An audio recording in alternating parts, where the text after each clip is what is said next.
Bismillahirrahmanirrahim. Assalamualaikum warahmatullahi wabarakatuh. Waalaikumsalam warahmatullahi wabarakatuh.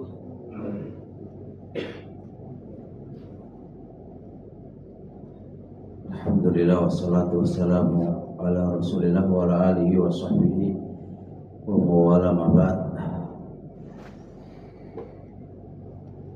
Alhamdulillah pada sore hari ini kita bisa belajar bareng-bareng ya, masih seputar mengetahui kaidah, mengetahui rumusan, mengetahui harta haram. Harta haram Pak. Ya, tema kita babnya itu judulnya Pak.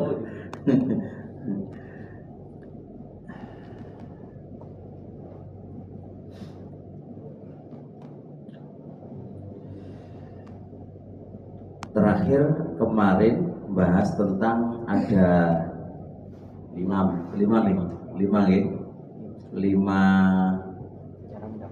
cara mendapatkan harta yang halal. Pak Ahmad ingat gak? Kelihatan matanya gini-gini, lupa itu. Lupa ya, masih lupa ya. Pak Ahmad tadi tulis, oh iya ya, karena nggak boleh ya bawa HP. Boleh Pak Ahmad boleh kok. Boleh Pak Ahmad. Enggak ada alasan Pak Ahmad boleh. Pak Abdul Khalik kalau lemes saja. Ingat tak Abdul Khalik? Betul ingat ya. Khair insyaallah. Ya. Pak Khair ingat? Masih insyaallah. Masya Allah. Khair Madura ini kuat banget hafalannya ini. Daerah Madura ini. Apa aja Pak Khair? Yang halal. Yang haram kan belum? Iya, yang pertama harta yang memang tidak ada pemiliknya. Tidak ada pemiliknya. Oke, terus Yang kedua harta yang jangan diambil paksa dari orang yang tidak memiliki kehormatan. perang sama orang kafir. Perang, ya. Yang ketiga harta yang diambil paksa dari orang yang tidak menunaikan kewajibannya. Ya utang nggak mau nyaur ya terus. Yang keberapa? Keempat ya. Dari transaksi yang halal atau satu. Yang terakhir yang dari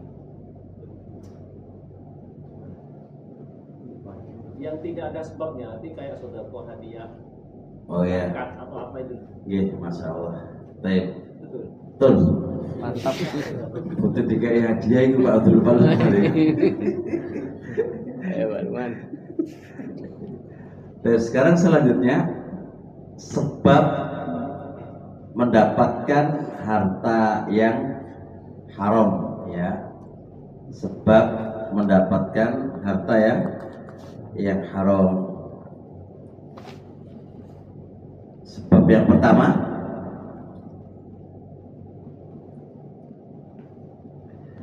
harta yang haram diambil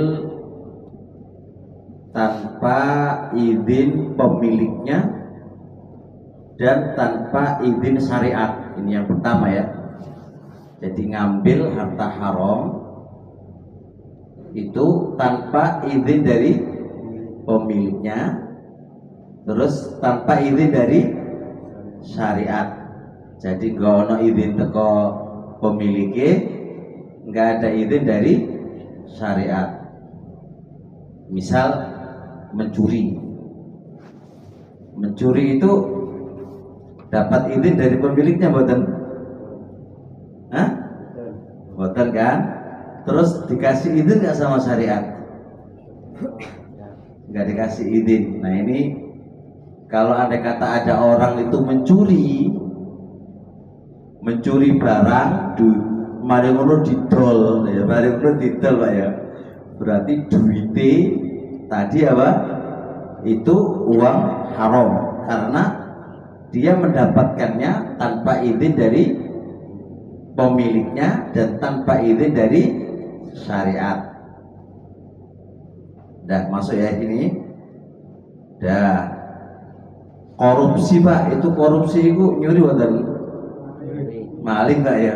Jenenge maling babu kayak cara pengambilnya juga cara sembunyi-sembunyi, Terus cara mendapatkan uang tadi nggak ada izin dari pemiliknya dan tanpa izin dari syariat. Oke, jelas.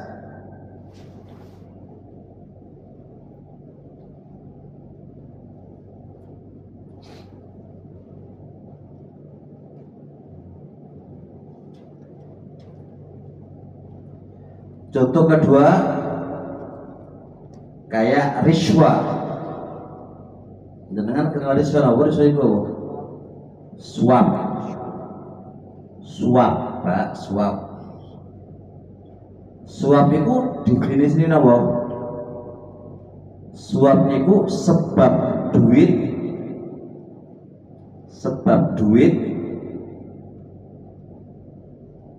apa? Yang benar jadi salah, salah jadi benar. Itu jenenge suap. Tapi kalau jenengan memberi uang untuk mengambil hak jenengan, mengambil aja, apakah perbuatan dinamakan suap? Tidak. Tidak. Contoh, tanah saya itu benar-benar tanah saya direbut sama Pak Khair, contohnya. Terus Pak Khair, ya kita rebutan gelutan sama Pak Khair itu. Pak Khair bawa pengacara, aku juga bawa pengacara. Lalu pengacara saya bilang, itu kasih duit itu sama si hakimnya biar berpihak ke aku. Gede-gedean duit, Pak. Pak Khair ngasih 1 M, aku 5 M wis. Pemberian saya kepada Pak Hakim supaya memihak saya, apakah saya suap?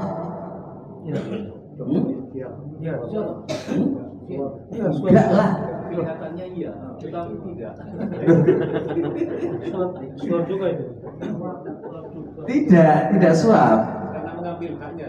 Kenapa tidak suap? Karena uang yang saya berikan pada hakim itu untuk apa? Memenangkan hak saya. Itu benar-benar hak saya. Maka definisi suap itu, apa definisi suap yang dilarang? Yang hak jadi batil, batil jadi hak.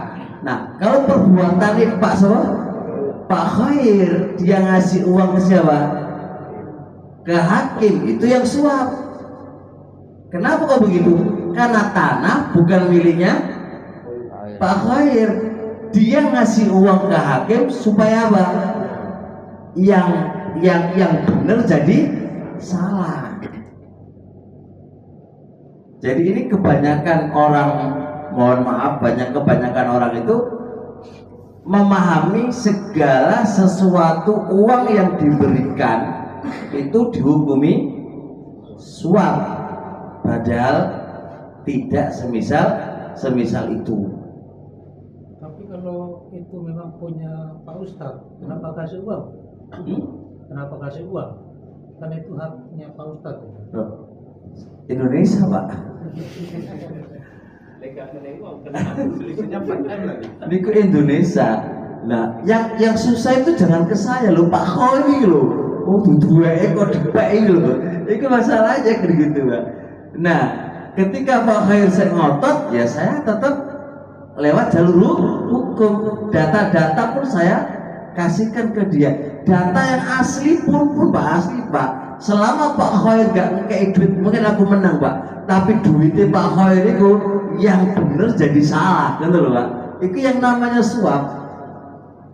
Kalau andai kata si hakim gak menerima suap, menerima data, selesaikan, Pak ya. Pasti berpihak sama aku gitu, Pak. Nah, karena duit, Pak, nah, itulah keadaan di Indonesia. Semoga Allah ngasih hidayah Indonesia, Pak. Jadi gitu. Paham jenengan, Pak? Apa suami mau coba ya, mana khawatir keliru. Gara-gara duit itu ayo, sebenar jadi salah, salah tadi benar. Wes, aman Pak. Contoh mana saya? Saya nggawe SIM Pak. Ngekei duit karo polisi ini piye Pak? Suap boten niku.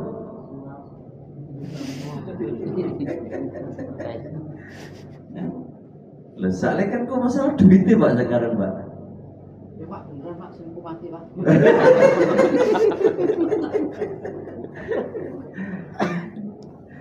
Di sini yang serba salah Pak, salah dan serba Pak ya. Serba-serbi, serba salah gitu lah ya. Gimana ya kalau SIM tadi? Gini masalahnya. Itu bisa jadi suap, bisa jadi tidak. Kapan uang yang diberikan kepada Pak Polisi tadi itu kapan tidak menjadi suap? Kapan? Badal jelas-jelas ngasih polisi. Ketika mengikuti prosedur. Nah, terus? Tapi kalau nggak mengikuti prosedur, berat langsung jadi itu suap. Tar dulu. Masalahnya nggak segitu di Indonesia ini. Kalau memang aku ini nyupir oke Pak, wis lewat apa? Wis lewat tes lulus. Wis kabeh lulus wis. Ngono sik apa jenenge? Gak matu iki nang opo? Kok bolak-balik. Ya entek duite kok bolak-balik terus. Artine wis yo aku iso nyupir iso, muter-muter yo apa? Yo iso. Terus mbok ono apa salah dibikin salah wae iki koyo polisi iki. Jangan duit kayak gini. Nah, kalau jenengan duwe hak Pak, wis duwe hak. Maksudnya ono hak dari jenengan SIM itu keluar, itu ada hak itu terus keluar. Tapi ternyata nggak dikeluarkan oleh mereka kecuali harus apa? Pakai duit, maka itu bukan suap. Tapi yang menerima itu juga suap, dosa. Ya oke, kalau itu suap, itu apa? La'ana Rasul, la'anallahu ar-rashi wal murtasi. Pemberi uang dan yang menerima dilaknat oleh Allah. Jadi enggak yang menerima saja, yang memberi uang pun dilaknat. Tapi kalau ujung-ujung apa? Gak lewat tes, gak lewat apa, langsung dadis piye wae. Terus dengan kayak duit. Nah, itu masalah. Kalau aku Pak, nggak usah duit Pak, langsung jadi. Tekon di polisi ini santriku Pak. Saya mau tes, Ustaz, mau apa Ustaz? Mau ini. Udah nggak usah sini. Tapi duitnya piye Pak? Nggak usah duit Ustaz kok. Lari sholat, gitu. Itu suap juga. Nggak ngasih dosa ya Pak. Dikasih kemudahan aja Pak sama soal ikut ngaji Pak. Suap halus. Dan insya Allah iso nyopir lah gitu Pak. Ngerti rambu-rambunya siapa, rambu-rambunya Pak siapa lah. Jadi saya nggak ngasih duit Pak, tapi dikasih kemudahan. Aku pengen sesuai prosedur Pak. Tapi kebetulan pas itu ngaji Kapolres aku bukan di sini Pak, aku pas ngaji di Bali. Ngaji di Bali terus diajak teman-teman, "Ustaz ayo bikin SIM." Aku tanya bikin SIM kan. Terus gue terus "Dadaan, Ustaz iki." "Oh iya Pak, ya wis mari selesai urusan." SIM Bali Ustaz. Iya SIM Bali Pak. Kan enggak apa-apa, SIM kan boleh se-Indonesia, enggak ada masalah. Itu Ustaz, kalau sudah dipasang tarif gimana Ustaz? Kalau yang tes lewat sini, kalau yang langsung 250 misalnya, itu gimana? Apa nggak ada jalan yang lain Pak?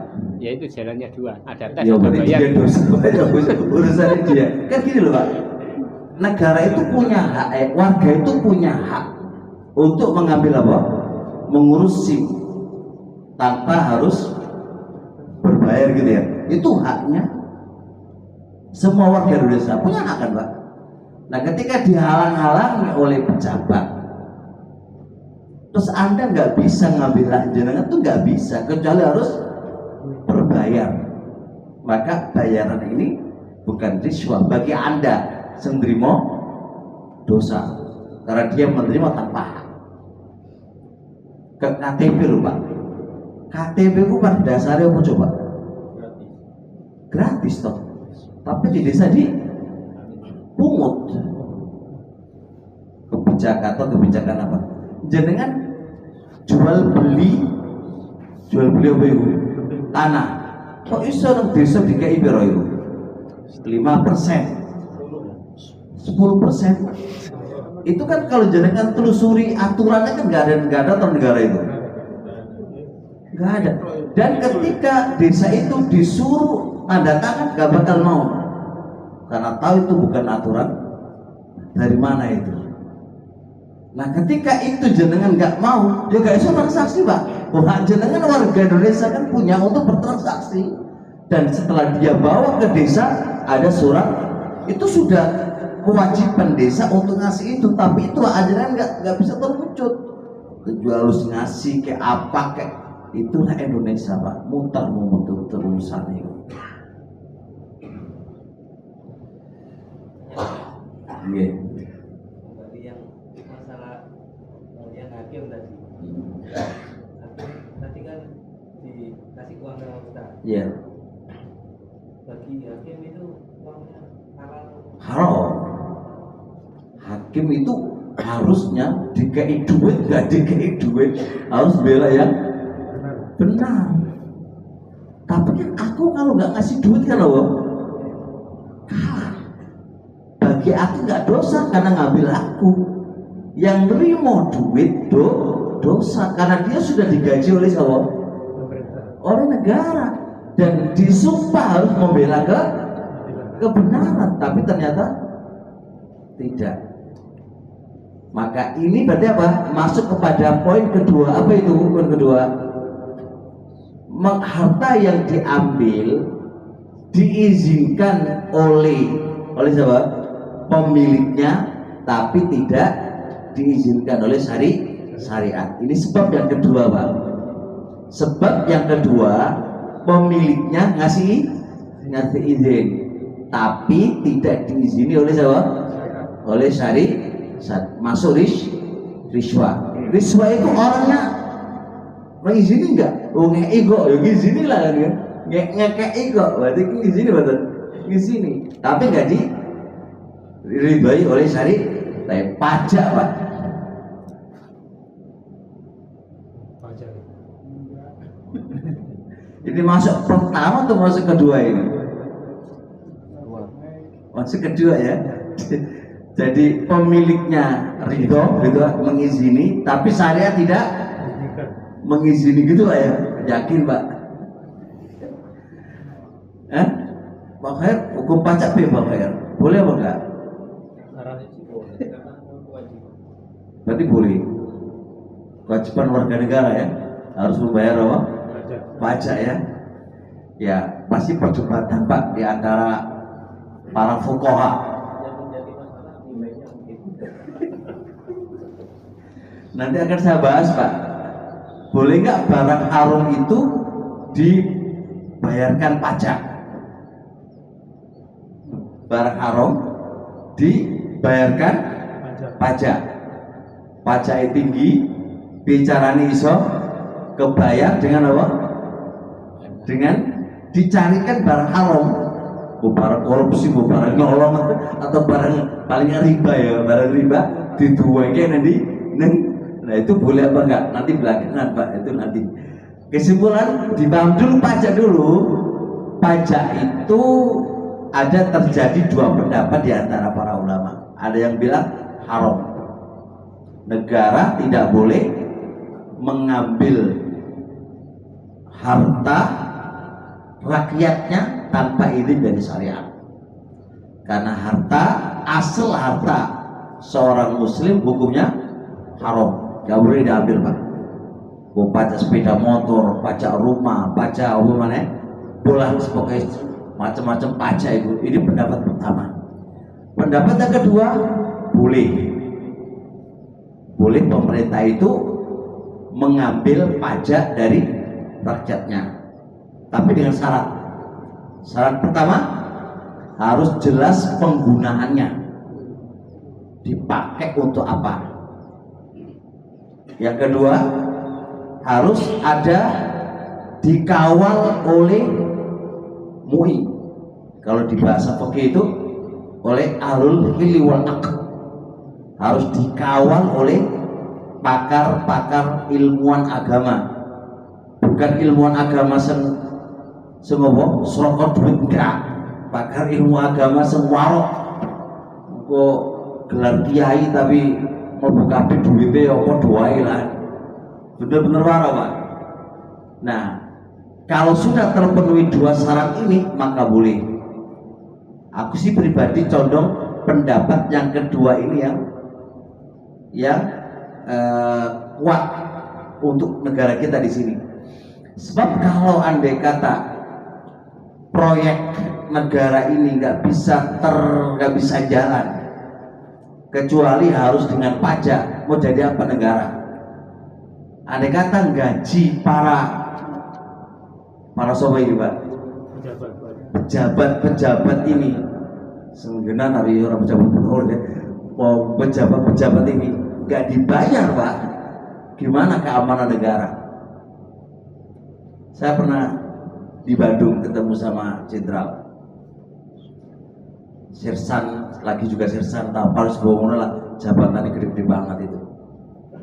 Dia cerita kayak kami ini sebagai anak buah ini, pas saya ketemu anak buah ya, kami ini untuk makan aja nggak cukup, jadi kecil banget Pak gaji para pembela negara, penegak negara ya, kecil banget gajinya, walaupun dia sudah sekolah, jadi gajinya itu mungkin pada karo gaji ini Pak Ahmad palingnya koyok itu ya, dia 5 ke bawah Pak, 5 ke bawah, Masya Allah. Nah hidup di Bandung 5 ke bawah itu berapa ya? Jadi ya Allah kasihan banget. Jadi dia penegak bagian Pak, bagian ada peperangan apa, dia bagian terdepan sudah. Nah pejabat yang lainnya nggak usah dibahas, kita bahas itu aja Pak, mana-mana nanti motor-motornya. Paham ya? Jadi masalahnya itu, kalau andai kata pajak itu nggak ada, maka akan hancur sebuah negara itu sendiri. Nah kalau negara itu hancur, nggak bisa jalan, bagaimana bisa jalan Pak? Karena termasuk unsur negara ini maju dan bisa tegak adalah dari sisi ekonomi, keuangan Pak. Ya sama aja lintek kalau barang keuangan ini pelapo, gaji kalian dari mana? Amburadul. Nah kalau itu negara sendiri tidak memiliki kekayaan, sih kekayaannya Pak Indonesia Pak, cuma nggak tahu kemana gitu Pak ya.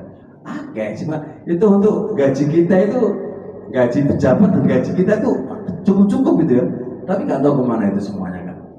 Gak usah dibahas Pak, bismillah aja, rejo wis. Ada begitu kan? Nah jadi mau diapain? Nah kalau begitu keadaannya, maka berarti pajak kalau memang jelas arahnya kemana dan memang itu dibutuhkan negara dan dikawal oleh ulama-ulama yang benar-benar ulama, maka berarti boleh. Tapi selain itu berarti nggak boleh. Nah kemudian pemerintah ngambil pajak tadi, kalau begitu keadaannya secara hukum syariat, berarti apa? Hukumnya nggak boleh. Berarti apa? Pemilik yang mengeluarkan duit tadi apa? Ridho betul? Isu nggak ridho ya? Isu kalau nggak ridho berarti masuk ke poin pertama. Tapi kalau dia ridho berarti masuk poin kedua. Tinggal gitu aja Pak ya. Tapi intinya duit tetap haram, tetap haram.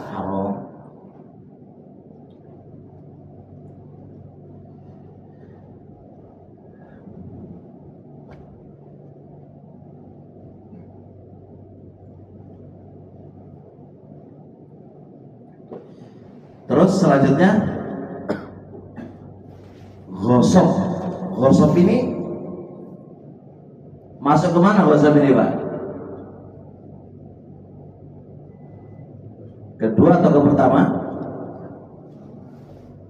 Ghosok itu apa? Ngambil barang tanpa izin, tapi apa? Nggak perlu sembunyi. Itu namanya ghosok. Pertama ya, nggak diizini oleh pemiliknya dan nggak diizini oleh syariat. Riba, Pak, riba, bunga itu masuk ke pertama atau masuk kedua?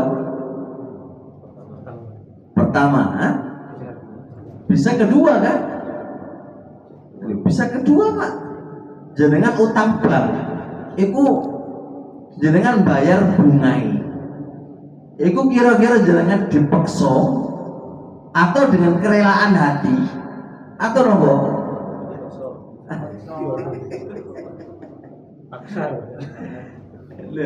Banyak orang itu dengan kerelaan rela loh, ngerti berbunga kok saya merono itu loh piye kan? Berarti kan Anda mengizinkan membayar bunga. Berarti masuk kedua kan? Anda mengizinkan bayar bunga itu jelas. Tantangan malah. Hah? Tantangan malah. Tantangan dia. Tantangan kontrak utang. Kontrak gitu ya. Jadi diizinkan, Anda mengizinkan untuk makan buah untuk bunga itu, tapi itu nggak diizinkan oleh syariat. Maka bunga dari utang piutang itu berarti riba dan hukumnya haram. Haram. Nah, jadi ojo seneng mangan duit bunga. Seneng banget mangan duit bunga ya. Hukum haram kok seneng banget ya. Nah, terusnya yang kelima, contoh lagi, al-ghisyu wa taswir, Pak. Bentuknya menipu. Menipu. Apa itu menipu? Awalnya nggak bagus, dipoles jadi bagus. Contoh dodolan tahu niku wis rong dino Pak nggak laku. Terus digoreng mana dikei tepung, nanya rasanya piye? Kan nipu itu Pak.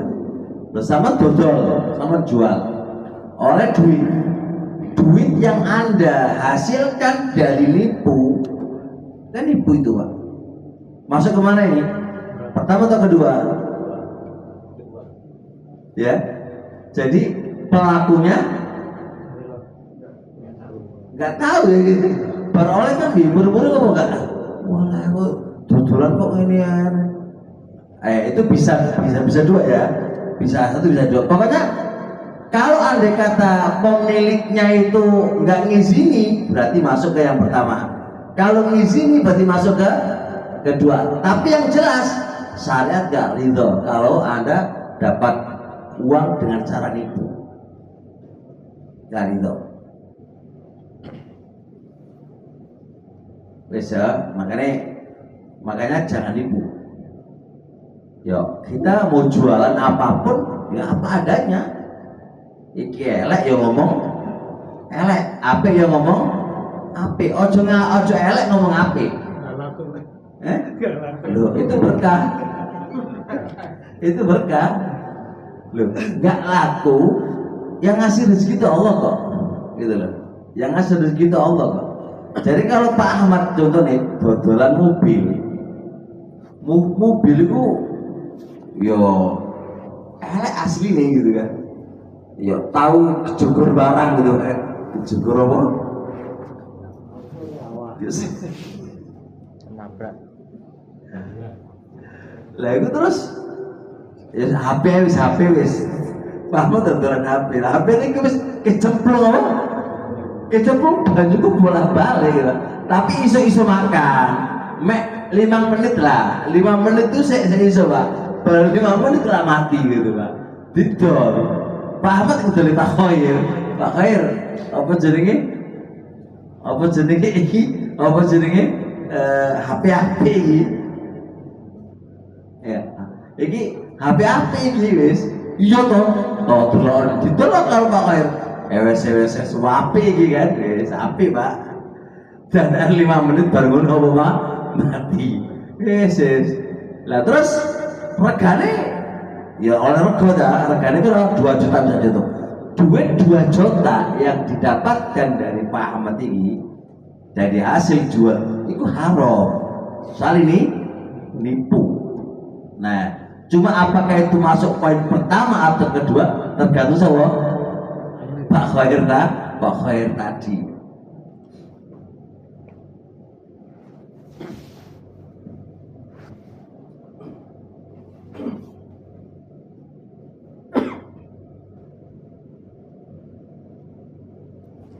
Ustaz, Ya. kalau kayak pekerjaan painting kayak Pak Khair itu Pak ya. Ustaz ya. Kemudian ketika ada material-material yang mungkin gores atau karat atau apa kemudian dijempol kemudian nanti dicat bisa rapi itu termasuk enggak? Bentar dulu, ketika ada dompel itu sebuah kecacatan atau bukan cacat? Ya, Cacat material. ya. Kalau andai kata orang apa pemiliknya itu tahu, itu berarti Reject sudah. Nggak boleh. Ditolak, Pak. ya ngomong Pak ya.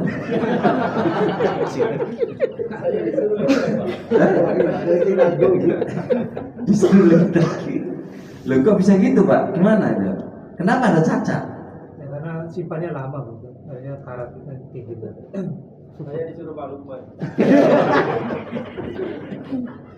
Loh gimana Pak Lukman? Tanggung jawab loh Pak Lukman.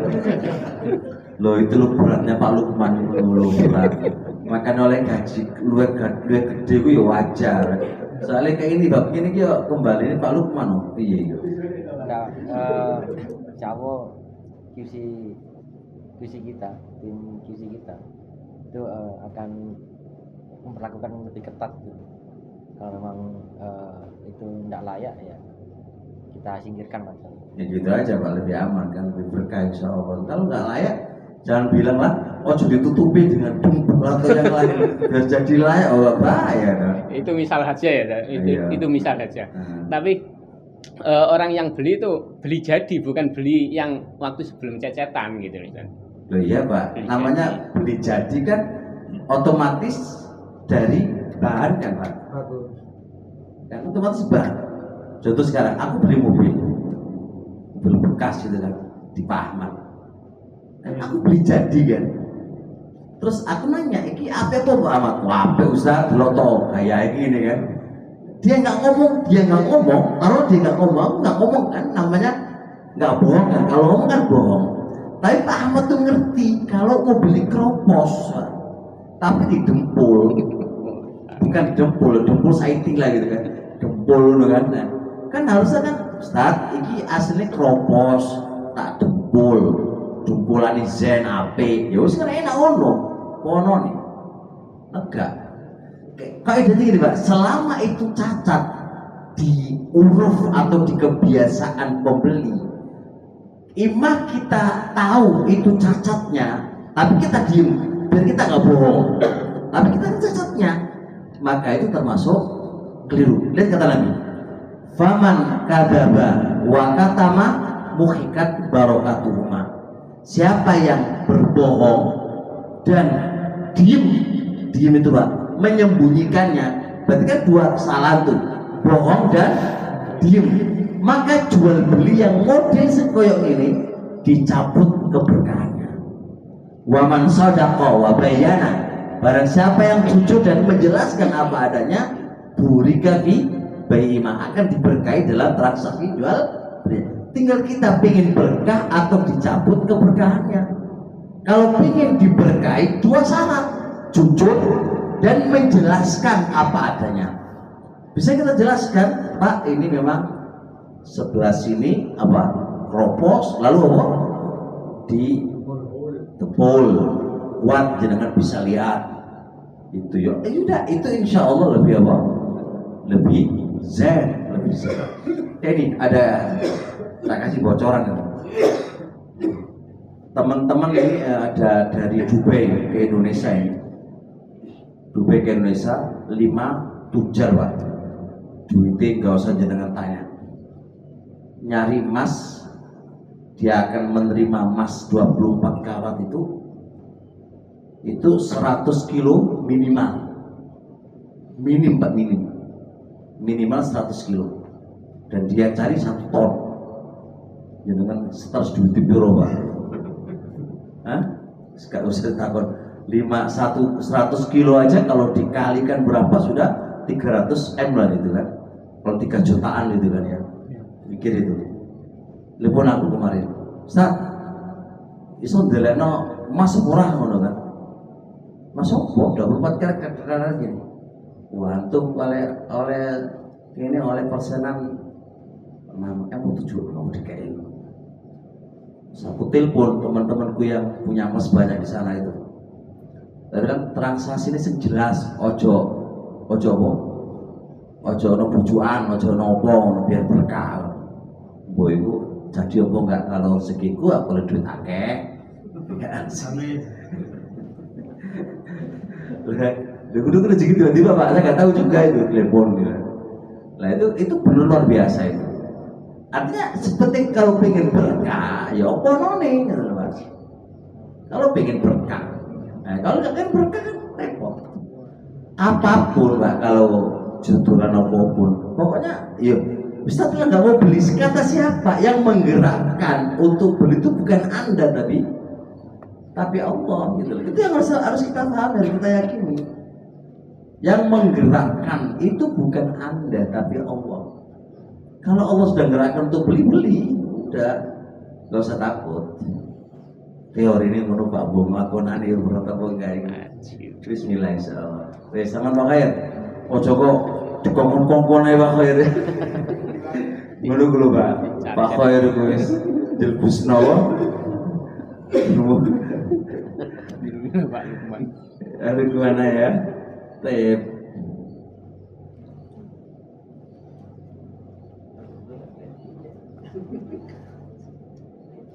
Judi Pak, judi itu berapa? Masuk mana ini? Uang judi, jenengan tombok. Yang kedua ya, pemiliknya oke, tapi dalam syariat. Ya judi. Judi itu macamnya akeh loh ya, hati-hati. Judi macamnya akeh. Gue nang internet ya Pak. Sopo sing apa? Kayak ngono ya. Terus ujuk-ujuk apa? Oleh hadiah, berbayar, barang itu hati-hati. Itu. Pokoknya judi itu kayak begini. Anda sudah ngetorno duit, hasilnya nggak jelas. Itu namanya judi. Jadi Anda udah ngeluarin duit, tapi Anda bisa dapat, bisa tidak. Itu pasti judi. Nah, Anda ngeluarin duit, walaupun itu harganya 1.000 Pak, walaupun itu 1.000, Anda ngeluarin duit 1.000, apa sih duit 1.000? Duit 1.000 tetap duit Pak. Walaupun sekarang nggak dianggap duit, tetap dianggap itu duit itu. Mendapatkan 1 M bisa contoh dengan tombok 1.000 itu Pak. Nah kalau dapat untung, kalau nggak dapat rugi ya, tetap itu namanya judi. Walaupun jenengan tombok. Contoh lagi, karnavalan loh Pak, lomba Agustusan, bayar piro? Jalan sehat loh. Biasanya kan dibebani bayar loh. Ono bayar piro Pak? 5.000-an. Berhadiah nanti diundi berhadiah. Niku judi Pak. Kalau jenengan oleh duit gara-gara apa? Oleh hadiah gara-gara apa? 5.000 tetap itu judi. Dia umroh ya Pak.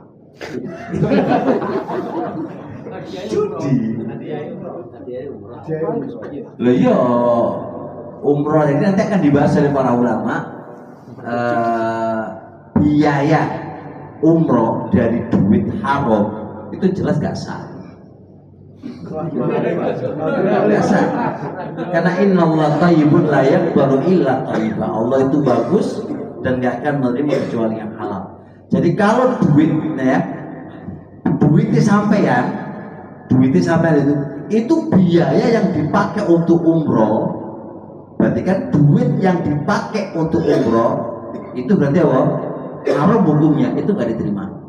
Tapi bedanya kasusnya adalah Anda utang bank.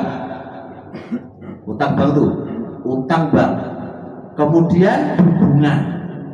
Berarti duit yang jenengan pakai itu duit apa? Hah? Halal. Halal, ya enggak? Cuma transaksi nilai duit itu hukumnya haram. Itu ada dua pembahasan, ada dua pendapat. Ada bilang sah, ada bilang tidak sah. Karena sejatinya duit yang kamu pakai itu duit kamu, ya enggak? Ya pakai. Lu paham sih? Sisi. Ini uang pendaftaran, misalkan Gratis. Apa? itu untuk umroh. Itu boleh. Jenengan kayak apa jenenge? Jenengan tuh lintek dhewe perlombaan gratis tis. Terus dhewe kupon. Terus dilebokno nang ndi? Kota. Dicabut sama Pak Khair, jebret. Keluar nama Anda.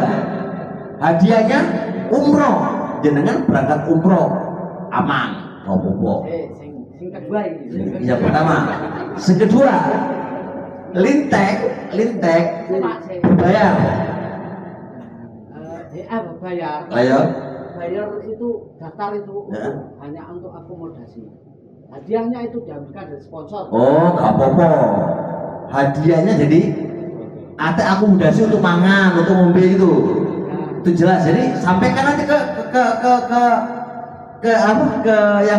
yang ikut, sampaikan 5.000 ini untuk makan, untuk dapat minum. Hadiah bukan dari sini, maka itu nggak apa-apa, aman. Tapi kalau hadiah diambil dari mana? Dari uang pendaftaran, dicukur teko uang pendaftaran, maka berarti apa hukumnya? Judi. Karena ada rugi, ya enggak? Allah 5.000 ngomong, 5.000 ku duit, ya kan? Tapi kalau jenengan ikut, tapi kan dapat makan, berarti kan beli makanan kan udah kalau beli makan, ada nggak rugi? Oleh aku tetap nggak rugi gitu kan? Karena aku dapat makan, dapat minuman. Makan minumannya paling ya, selalu mahal kan? Seuntung lah, beli 5.000 kan, panganannya regane 10.000 gitu kan? Berarti seuntung gitu, gak ada masalah. Yang masalah jenengan utang bank atau utang lo Pak Ahmad itu lintenir. Contohnya Pak Ahmad. Tapi 30 juta. Ya wis gak apa-apa, tapi bungane 5% per bulan. Kenapa mati nunggu Pak 5% per bulan ini? Berarti piro? 30 juta belum sini piro? Gak tahu Pak. 1 juta Pak. Berarti saulan sama bayar 1 juta ke Pak Ahmad. Wah, enggak. Terus sama berangkat dengan akad riba. Piye posisi umroh sampean? Sah atau sah? Dua pendapat di antara para ulama. Ada bilang sah, ada bilang enggak. Yang paling kuat sah. Karena sejatinya jenengan apa? Berangkat pakai duit itu apa? Duitnya sampean. Cuma akad untuk pinjam itu haram gitu loh. Betul ya? Kan akad utang piutang kan sah. Sehingga sama nih bungai sehingga bungai gitu loh. Jelas ya? Tapi dari transaksi yang haram. Iya, transaksi ini haram Pak. Yang diharamkan bungai. Tapi transaksi ini apa? Utang piutang sah sesuai syariat. Cuma yang tidak sesuai itu apa? Ada penambahan bunga. Berarti kalau Pak Soi Abdul Khalik ini nggak membayar kenjenengan bunganya, itu sah menurut Allah. Rugi banget. Ahmad pikir lu, kok bisa ngomong itu? Ya teori baru ya Bapak. Coba kalau saya kok hati-hatian saya lebih baik sama kamu. Nggak mau diutangi. Loh, utang ngono Pak bagus, tapi nggak usah bunga ngono. Iya, nggak mau saya. Hah? Nggak mau. Mendingan daripada diutangi, mendingan duit bisnis ngono Pak ya.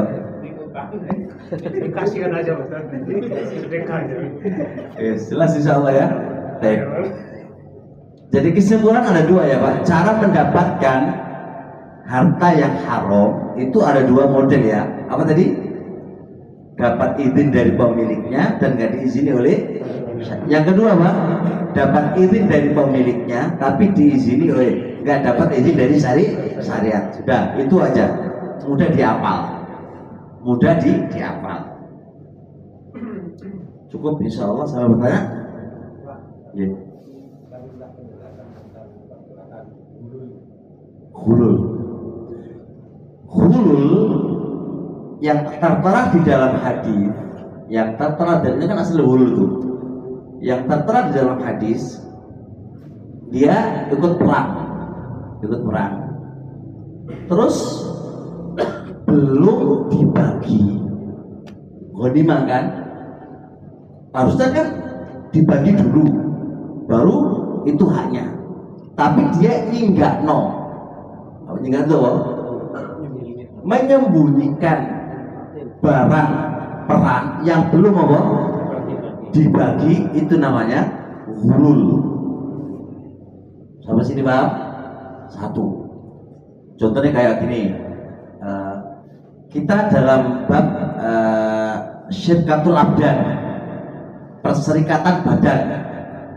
Contoh saya punya bangunan ya, bangunan. Terus saya pasrahkan ke Pak Khasiin ya.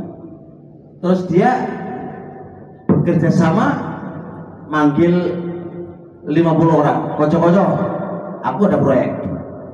Kita kerjakan semua bareng-bareng, badan kita semuanya ikut kerja. Nanti dapat keuntungan berapa kita bagi semuanya.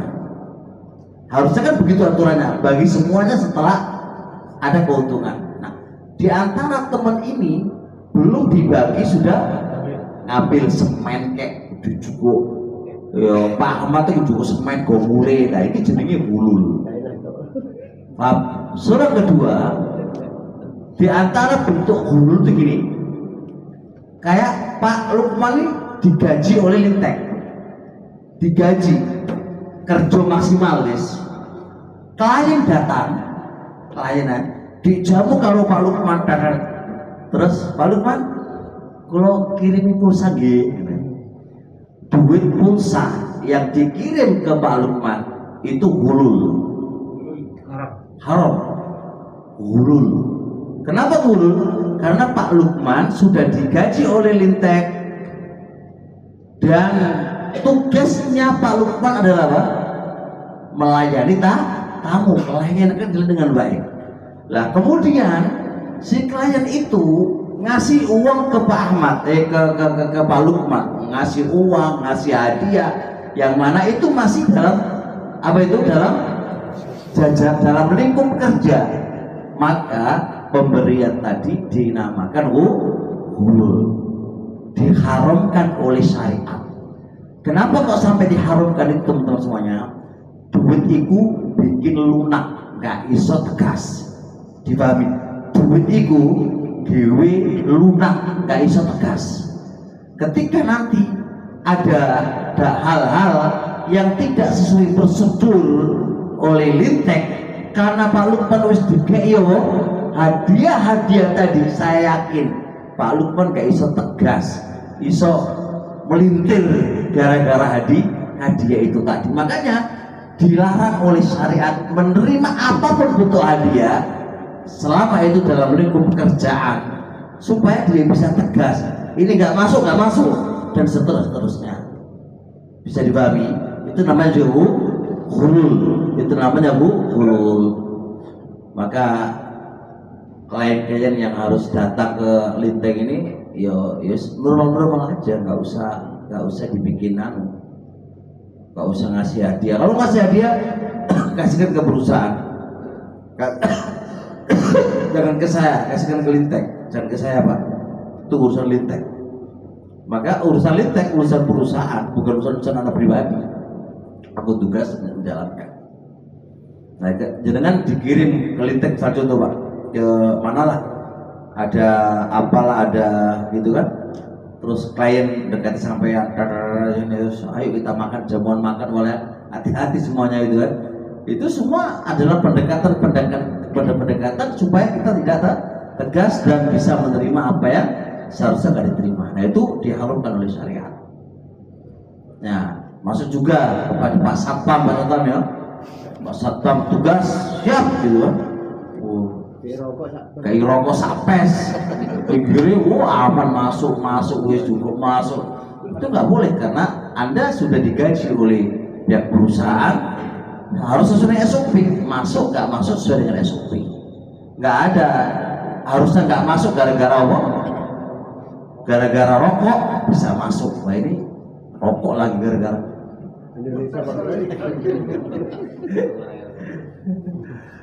Cukup melebihi batasan itu.